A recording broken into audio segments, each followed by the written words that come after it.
Sveiki visi gimę po mergelės ženklu. Pasižiūrėkime laikotarpį nuo gegužės 6 iki 12, kas jūsų laukia. Savaitės perspektyvos, ko vengti ir patarimas jums.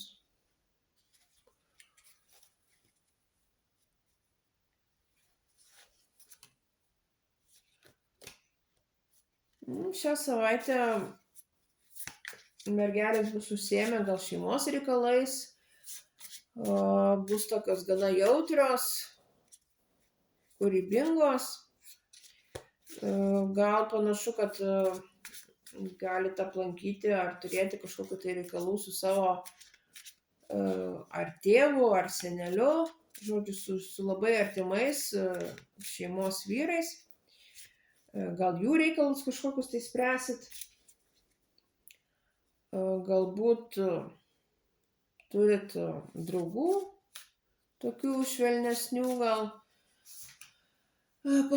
kuriais rūpinsitės ar pas kuriuos prašysit patarimo ar pagalbos ir kurios sulauksite. Ko vengti? Šią savaitę venkite tokio visiško pasidavimo, įsigilinimo vien tik tai į santykių sritį.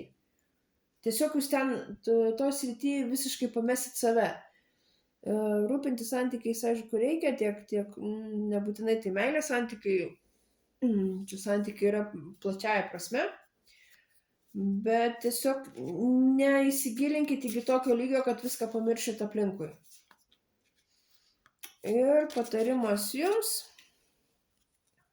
dirbkite, tobulinkitės, mokykitės, stenkitės savo darbą atlikti kuo tobuliau, tiesiog lavinkite savo kaip profesionalo įgūdžius.